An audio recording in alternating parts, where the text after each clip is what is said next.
Hi, folks. Welcome to Tuesday's edition of the iWrite Radio podcast stroke videocast. I've got Stuart Lockhead with me today, Jimmy Hutton. Hi, guys. Hello there. Afternoon. And I'm Norris Stewart. Well, today we're going to do our regular delve into Nicola Sturgeon's press conference, followed up by our becoming regular delve into the Alex Salmond We Hate Alex Salmond show, I suppose is the best way to put it. And we'll end up with a wee chat about the committee meeting who had Leslie Evans, the top civil servant in Scotland, in front of them today on it's supposed to be about whether the procedure they had in place for harassment in the civil service is fit for purpose, but that's not really what it's about. Never. But we'll get a chat. We'll get a chat about that. The press conference today, guys. Anything particular hit you? Well, I think she's going to cut it down to 3 days a week instead of 5 days a week, which doesn't really surprise me. But it was kind of okay. We're down to 3 days a week. Maybe that's going to please the likes of the Tories, won't it? Did she announce that today? I missed the start of it. I know she announced that today. Right. There wasn't much else terribly exciting. I think the cluster at the Two Sisters factory in Cooper Angus. We still don't have any details yet, but there's 900 people work there. It's a chicken processing factory. We've already got experience around the world, but also in Wales and in England, that the abattoir environment are very prone to the spread of this virus. It's cold, and people work closely together. So we're still waiting for the details on that. I'm surprised she mentioned it first yesterday, but we haven't got any more details at all. And then out of the blue, she mentioned a few schools where there were minor clusters and managed to mention primary school pupils in Paisley, Perth, and Blairgowrie. Now, Perth and Blairgowrie are definitely commuting distance from Cooper Angus where this factory is. So I'll just leave you with that thought. Aye, well, they don't still have much information yet, but track and trace takes, 48 hours, I think, really, to get answers. Jimmy, anything? Yeah, I thought there was, with some of the questioning, there was considerable pushback for journalists on behalf of some parents in the EIS around anything around the return to schools. And it occurred to me that perhaps they are testing to destruction the actual return to schools in Scotland because they're trying to help out the Tory government. Because as much as the Tory government in England hate having to follow the Scottish government, they've kind of had to do that over some of the big major announcements of late. And they're certainly going to have to follow the Scottish government on schools going back because their schools are going back in a few weeks. So I think they are trying to test the procedures that we have in place to find out what works, what doesn't, so that when they do go back to school down south, they can do it a bit more smoothly. Aye, there seems to be a resistance, mainly. It seems to be down to probably, well, the EIS want more teachers, 4,000 more teachers, so they can have smaller classes in the secondary schools. Well, that's like calling the Pope a Catholic. The other thing seems to be there's pushback from the First Minister about the idea that they should make secondary school pupils wear masks in class. And they're not very keen on doing that.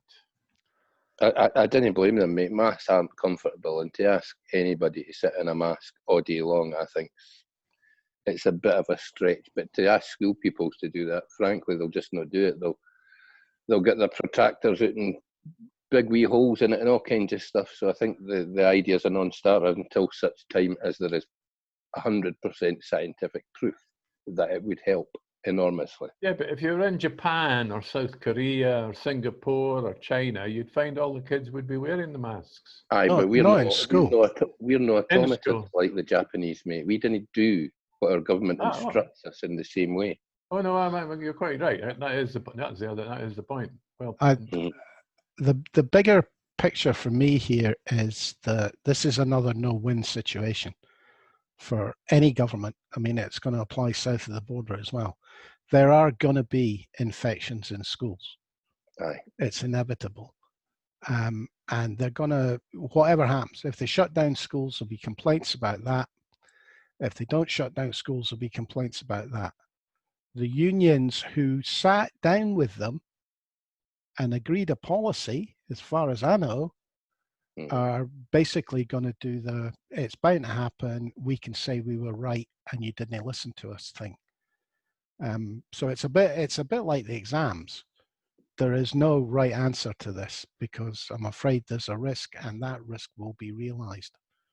Yeah, you're right. Hopefully, nobody dies because of it. But you hope that's the position. You're hoping that Test and Protect can deal with the outbreaks that will come.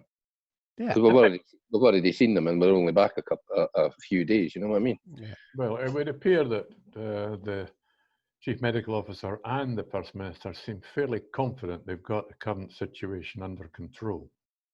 Mm-hmm. Well, as I think I said weeks ago, a kid dies, and all hell will be let loose. Yeah, well, they're not dying. Little kids aren't dying. No, but if a kid were to die, all hell would be let loose. And that's that. Politically, that's the big risk here. I think it's worth saying that yesterday I said the journalists were a bit desperate, focused entirely on, what were they focusing on yesterday? It wasn't that exciting, but they were entirely focused on one issue. It wasn't very important. Today they were really struggling to find anything to ask questions about. I was a bit surprised that she didn't get another one about, are you going to tell Williamson, the English Education Secretary, that he was a complete dick?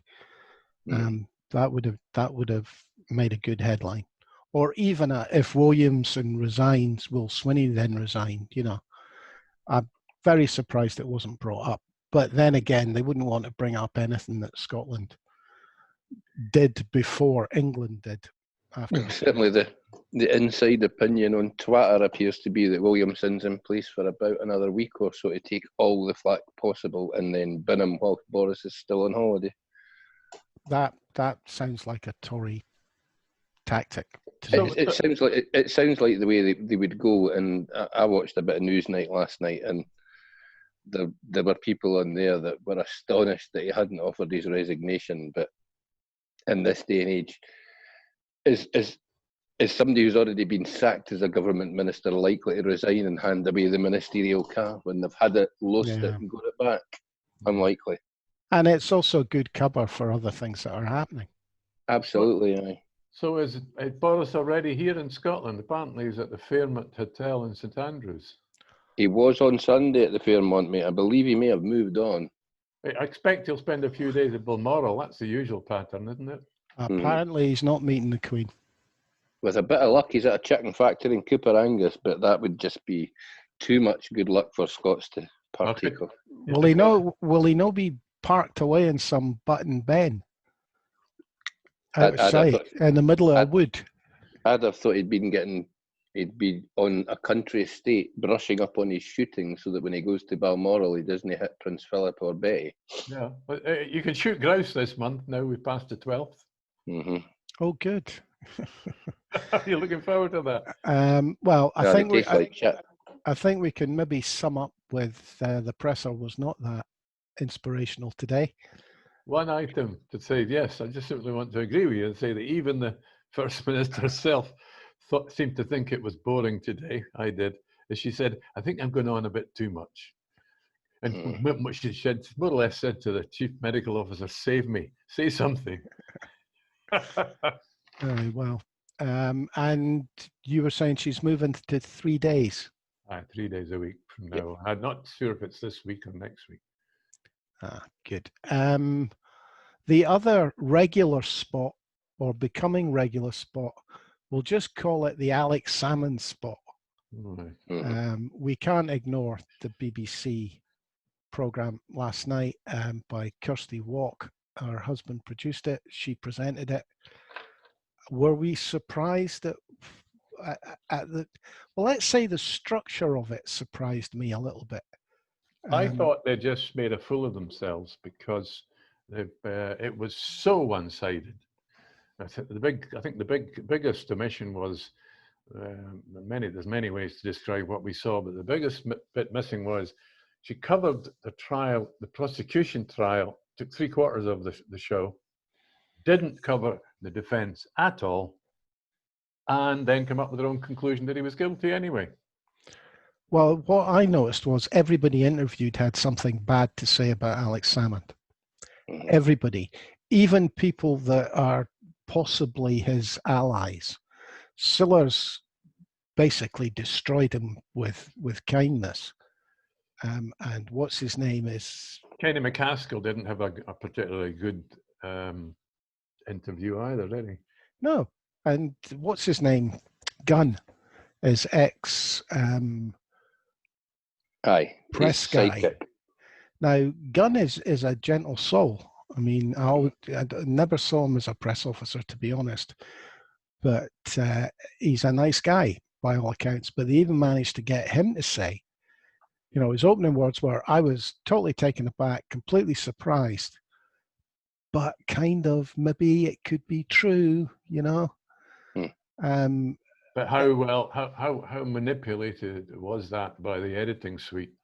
Well, I would like to have seen the footage they didn't use. Oh, well, of course. Because I'm pretty sure there'll be footage somewhere of Walk turning to camera with a very serious look on her face saying, and Alex Salmond is going to jail for 10 years. Well, it was fascinating that what was predicted days before was that what we're actually going to see was a re-edit of a show that Kirsty Wark was preparing to broadcast immediately after Alex Salmond was convicted.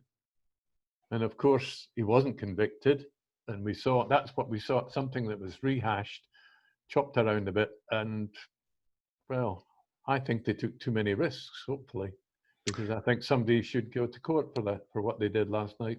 Well, I do think Craig Murray and Hurst have an argument to go into court and say, look, they've just done what we did, because what was it? She said to the woman that had the meeting, the Scottish politician, she described her as, who had a meeting with X and Y.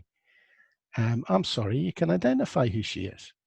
Yeah, exactly. That's a matter of public record. And it's in the First Minister's diary. Jeff Aberdeen, Nicola Sturgeon, and this woman met on the 29th of March.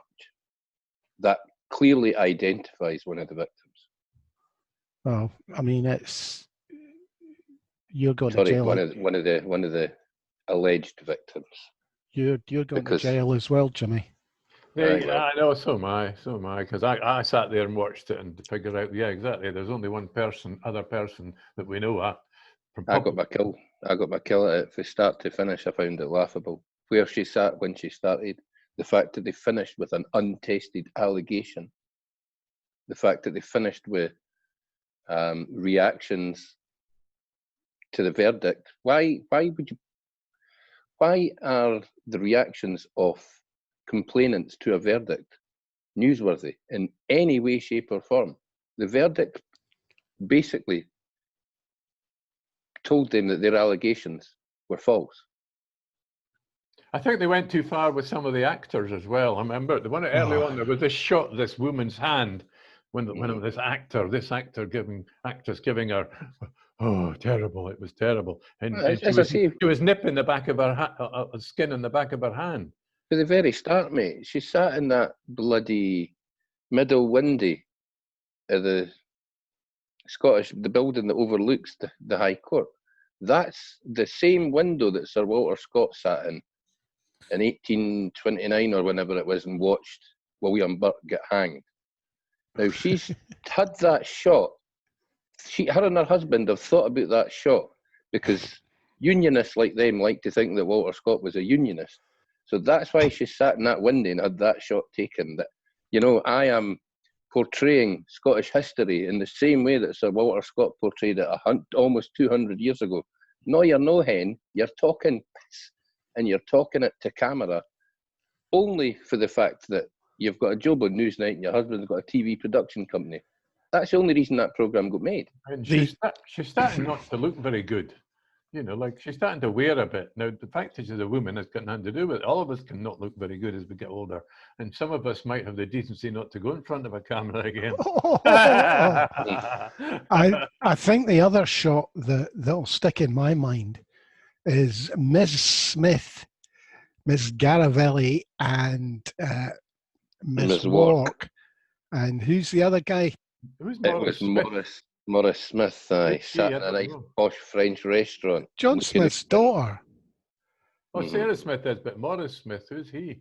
Oh, he's a unionist anyway. But anyway, the four of them sitting there. And you know, I thought, isn't that strange? Because three of the people sitting at that table have essentially identified women with what they've written, reported, what they call jigsaw identification, or put on television.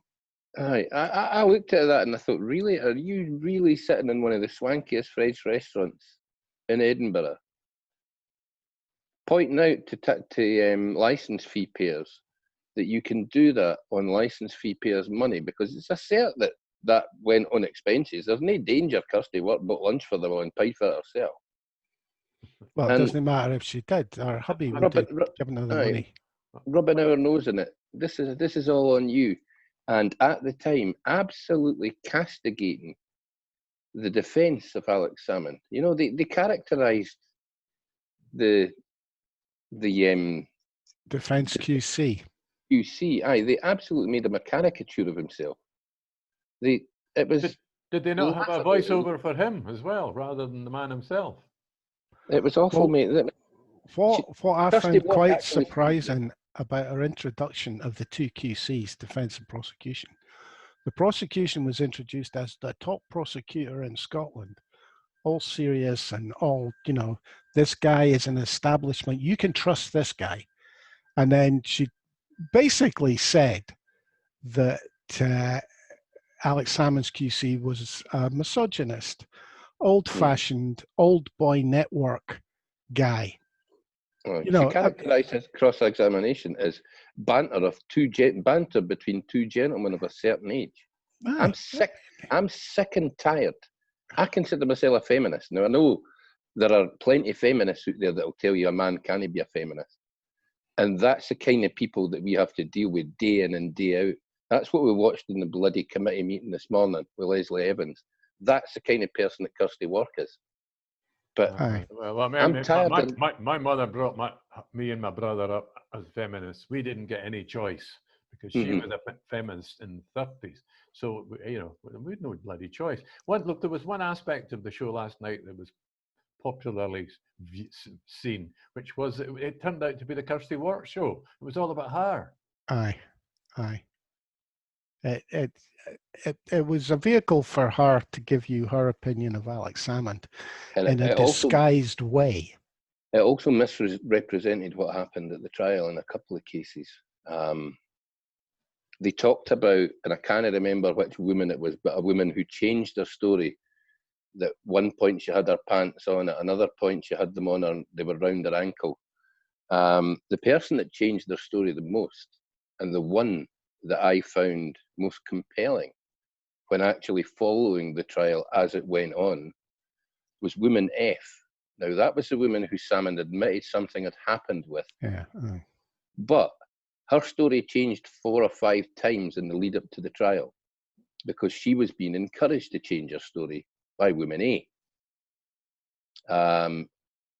What she then said at trial, I would suggest, is the reason that she got a not proven, because she changed her story 4 or 5 times, and she chose to continue working alongside Salmond after that had happened, which suggests to me it wasn't as serious as she then made out later, after coaching and encouragement from the other women. I would imagine, and I emphasise that if I'd been on that jury, a lot of what Salmond was accused of. Now, I'm a 60-year-old man, I'm white, I'm your classic misogynist. But it's something you don't do now, but certainly 70s and 80s, putting your hands on a woman's shoulders. And how can attempting to kiss a woman be considered assault? If she says no and you stop doing it, you got it wrong, you apologize. Change times, maybe, I don't know. There's some weird stuff in there amongst it, mate. But what that programme didn't show last night was that some of these women were proven to be liars. I'm sorry, people say, no, they're no liars, they were allegations, blah, blah, blah. Some of them were, because one woman wasn't even in Butte House on the evening of the allegation that she said took place. She wasn't there. Her pal said she wasn't there. And had she been there, there would be a record of her entering and leaving Butte House, which obviously there's not, or it would have been used in evidence. I think it was interesting, the bits that were missed out. Don't forget, we were never told that the main evidence that Salmond wanted to bring in as defence, they weren't allowed to present. They weren't allowed to even, and they never mentioned it, so that wasn't mentioned in last night's show.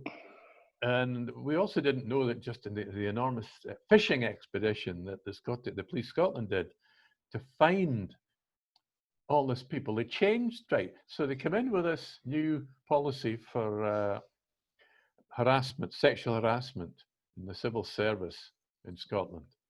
And then they decided later, and not just somewhere going through, not at the start of the process, they decided later to make it retrospective and for ministers. And then after all that, and a huge number of police time and countless number of interviews, they only charged one man. Weird as. Well, that brings us quite neatly onto the Holyrood committee that's looking at the procedure. Alex Salmond took the civil service to court, Scottish Government to court, in fact, and won his case because he didn't consider the procedure fair. One of the people who had been involved in, what would you call it? I suppose the policing of it, had contact with one of the complainants, and that was considered to be, could be perceived as bias. Let's be accurate. Wasn't considered to be bias, but was considered to be, could possibly be perceived as bias. How was it the judge put it when he summed it up, though? Unlawful, unfair. I'm trying to find it. I wrote it down and I can't find it now. Well, what I do remember about it, you get told that you've got a complaint against you. You don't get told who's complained against you. You don't get told what the complaint is. How exactly are you supposed to defend against that? It's difficult. The procedure that they brought in, I mean, some of the stuff that's come out this morning, I'm amazed at, if I'm honest. From an instruction going out to draw up this procedure, 31st of October. To the procedure being in place is around 4 months. Well, it was signed off on the 20th of December. So that's 6 weeks, 7 weeks. Mm-hmm. Call it 7 weeks. Give them the benefit of the doubt. How you draw up a procedure in 7 weeks in the civil service? But also, they were trawling for complainers before they'd signed off on the policy. No, I think the worst thing that I heard this morning, and I'm just going to check my phone for the wording of this exactly. The procedure that they drew up around this whole area was given to one of the complainers, Miss A, in November, to sense check it by her lived experience. Now she's making a complaint and she's being asked to comment on whether the complaint procedure that she is going to make that complaint under is suitable to her. Is it any wonder that that was found to be unlawful and tainted with bias. I think That, I mean, that to me absolutely stinks. And the fact that somebody as senior as Leslie Evans thinks that that's okay, at the end of this whole process, that should be her job. Because of course that's not okay. Well, I like that. I'm glad you mentioned job, because how on earth does she still stay in her job after? If she made the decision to go forward, it was her responsibility to go forward with this process, which turned out to be unlawful. She has to keep it. She kept her job. I don't know if you noticed when she first was asked to take the oath, how nervous she was. She made 3 mistakes before she could even repeat what she was asked to say. I think she's very, very worried that the reason the First Minister extended her contract is purely so that she carries a can for all of this. I think she's very, very worried. I mean, we found out only yesterday that the First Minister's Chief of Staff is not going to appear in front of this committee.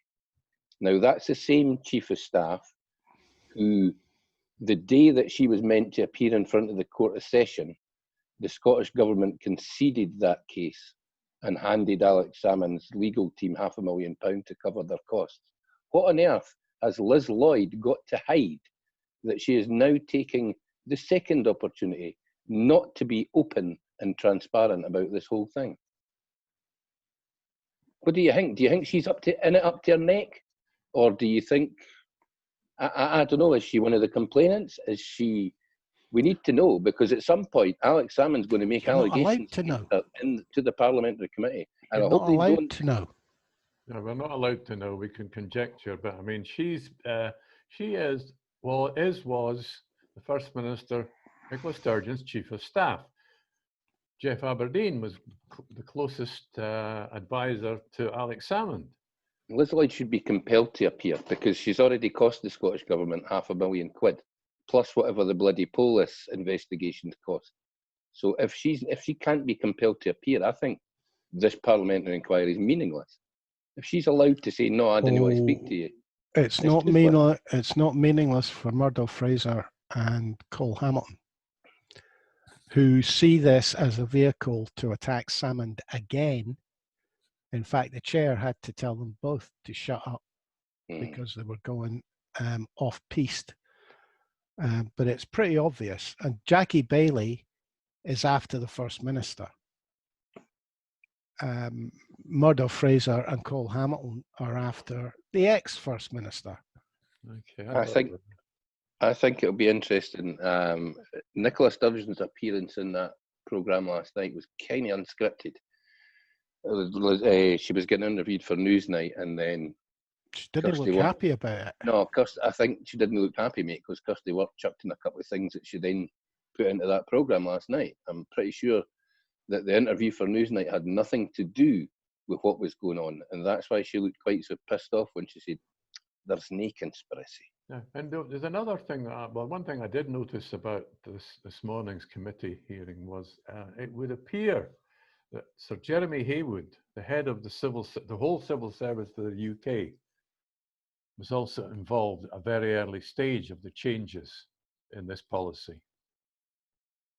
Well, no, right, yes and no. He asked for the policy to be changed after the Scottish Government had already instigated the policy to be changed. And from the is that sorry? Wait a minute, guys. Is this not a complete? The policy that he was involved in, is it not a UK-wide policy for the civil service? Aye, but he asked every permanent secretary to drop harassment policies, but the Scottish Government that had already been instigated by the Scottish Government. They were already doing it at the time, and he asked for it to be done rapidly. That was her excuse for pushing through a policy inside a few weeks. I mean, I'm surprised that nobody, let's say Jeremy Haywood hasn't been asked to appear, because apparently the 31st of October 2017, he sent a letter to every permanent secretary. He's not in post. He's retired. So can he be called? Then? Well, he can be called, but It can I be called, suppose but it's up to him whether he turns up or not. I would imagine that the head of the UK Civil Service, who's just retired, is going to treat a request to appear in front of a Holyrood committee that's this shitty, where it's basically Scots throwing mud at other Scots. I'd treat it with the contempt it deserves, mate. Jeremy Haywood will be long gone, sitting on a beach in the Bahamas going, I'm having sod all to do with that. Well, I can actually see a result of this being either Murdo or Cole Hamilton getting hauled up in front of the convener. Well, I mean, because I think they're going to just keep pushing the Salmond narrative. I thought, well, obviously Linda Fabiani's the convener, but she was obviously holding the line that we're going into private session and we can talk about what you want to accuse Salmond or anybody or Sturgeon of. Then I think it was noticeable Angela Constance seemed to be keen to find out more about what was going on. I think her question suggested to me that she was being quite defensive of Salmond's position. Well, she was more concerned about the procedure not being fit for purpose. It was the impression I was left with. It's got a long way to run. I could only see one SNP politician criticising last night's show on social media last night, and that was Douglas Chapman. I'm not sure if anybody politically, I don't think it's worth the hot air, because I think what you'll have, to be honest, is that supporters of Salmond, people that think Salmond is a target in all of this, will think it was horrendous, and people who think Salmond should have gone to jail will think it was fine. And it added nothing to the debate. You know, it represented one side of the argument. It certainly didn't tell us anything we didn't know. You know, it wasn't informative. If you followed the Salmond case, it wasn't informative. It was there as a piece of propaganda. Yeah, I mean, if you're just Joe Public and not an anorak like us, you're going to come away thinking that Salmond got away with something. So but that's why it was produced. That's why it was put out there. Yeah. When the Garavelli radio thing on? 8 o'clock tonight on BBC Radio 4. Radio 4? It's on in London. Yes, Radio 4. That is, I think, I mean, I'm not sure we'll be able to do a regular fill-in for the 2 days that we don't have the press conference, Nicola Sturgeon's press conference, with an Alex Salmond hour. I get the feeling that they're going to really try hard to make this stick. It's a win-win for the unionists. If Alex is vindicated because the procedure was crap, the government was at fault, Nicola Sturgeon's fault. If the procedure is now being put right and working really well, Alex Salmond would have been caught had it been right in the first place. That's the way they're going to play it. It's just about trying to portray another SNP split. Yeah, and it's about trying to say that there's another civil war. Sure, there are problems between those who would generally be seen as Salmond supporters and those who are on the other side of the party. There's no split. There's no civil war because Nicola runs the party. She's First Minister. She has all the power. Alex Salmond's not even a member of the party at the moment. So to call it an SNP civil war is ludicrous. Well, it was a point Kenny McCaskill made last night when he was interviewed. Well, whenever he was interviewed for last night's programme, when he said he's had his teeth pulled. He has no power. Right. Why are they so desperate to hurt him? They're desperate to hurt her through him. Well, they're desperate to. It's typical.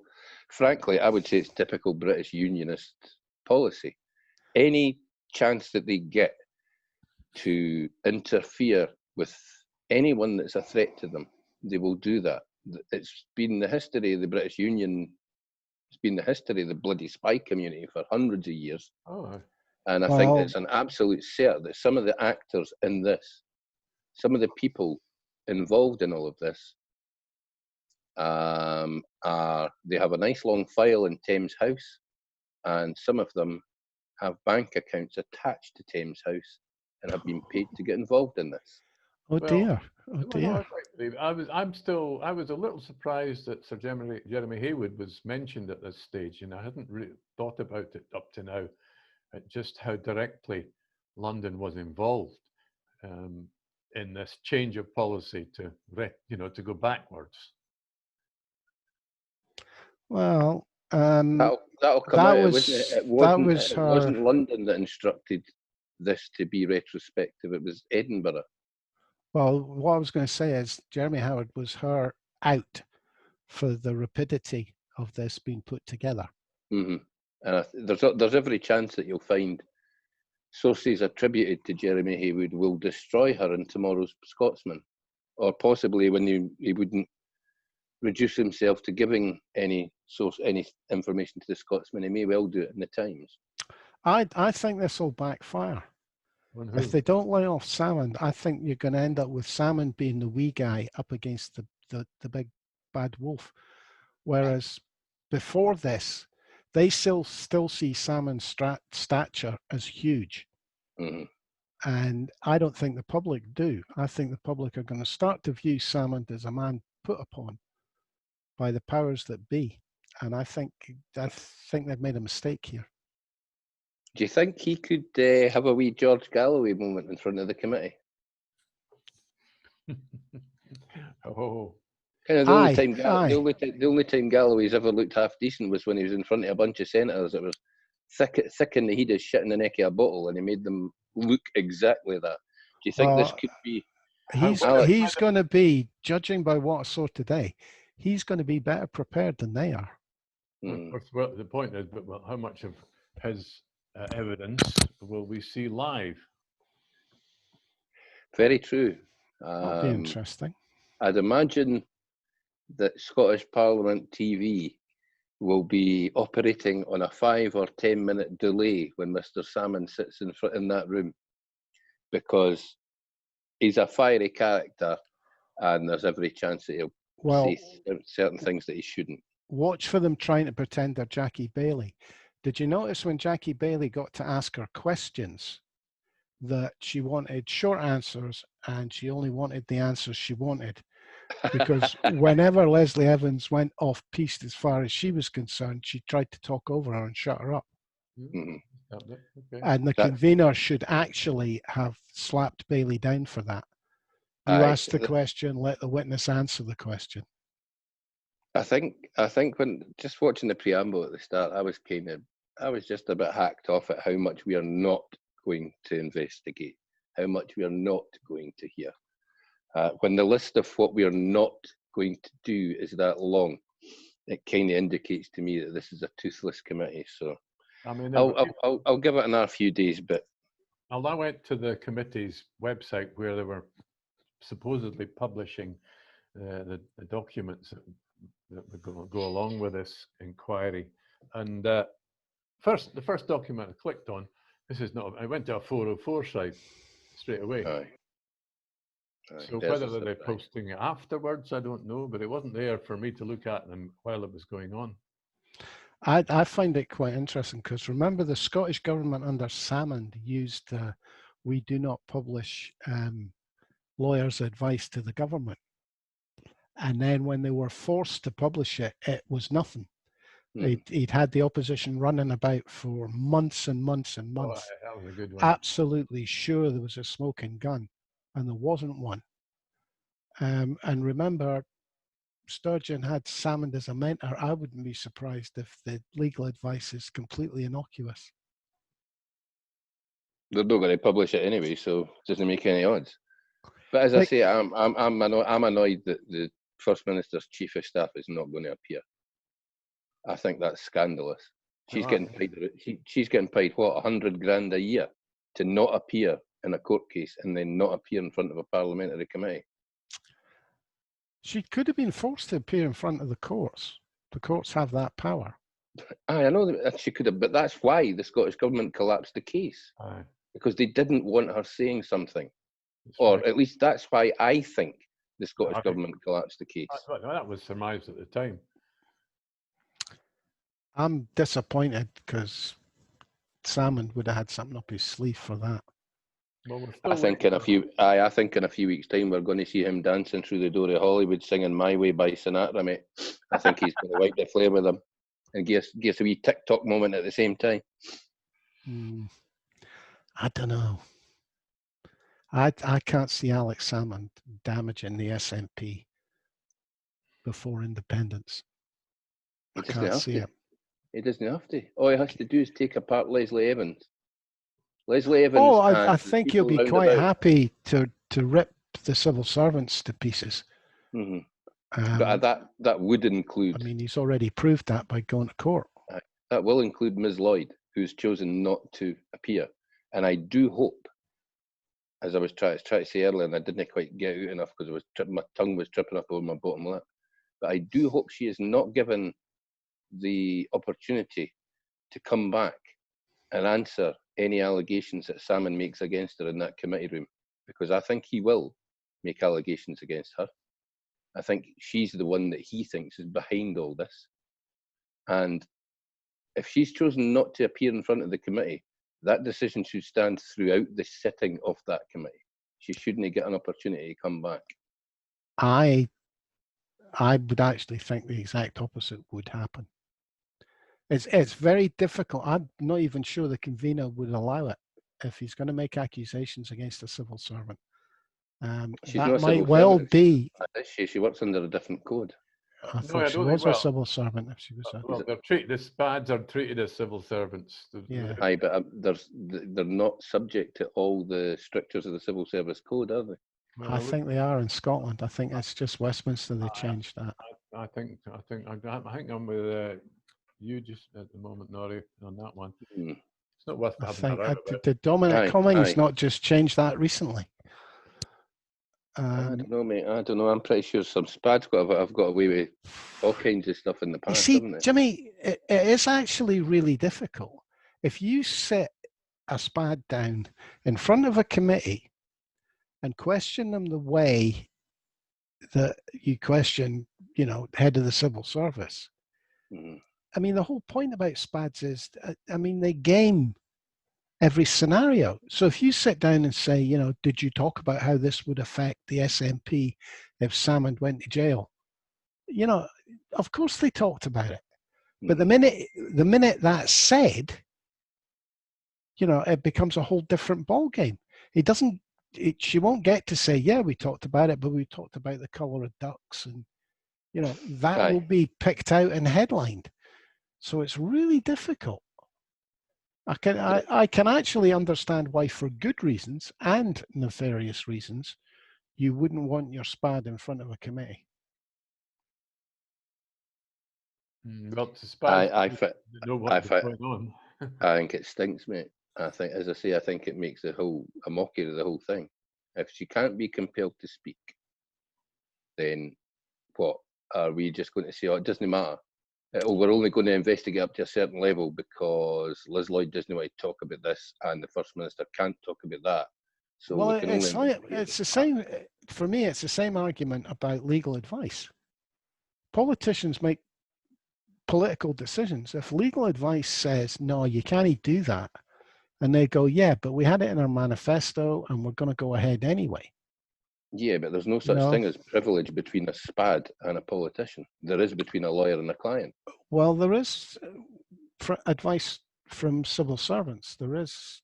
That's why they don't normally appear in a personal... Well, when they introduce... No, they don't appear in a personal capacity, but they appear and tell you the advice that they gave. But that advice that they've given is actually the responsibility of the minister. When Leslie Evans sat down this morning, she said she doesn't speak on behalf of herself. She only speaks on behalf of the politician, of the minister. Well, that's kind of my point. So does that allow questions about your advice to a minister, or do you simply report what the minister's done? Well, need to find out about that. I just think, well said. I took the words out of my mouth. Because I do have a thing about this, sometimes, obviously, if it's a Tory government, they should be totally transparent and tell us everything and give us all the papers unredacted. But sensible Heed says, can a government operate when they know all their planning and discussion is going to be put in the public domain? Aye, they can, because they should have a grey or black ops unit that is never going to go into the public domain.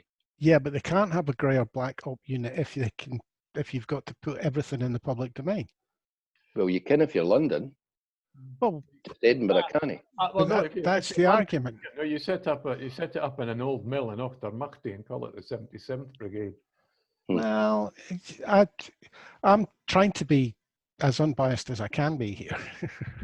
Aye. I think we're all stuck in the same boat with that one, mate. I want to see transparency. I want to know what happened, but at the end of the day, I didn't want it to damage the chances of the SNP absolutely bending the unionists over and pumping them at the election in May.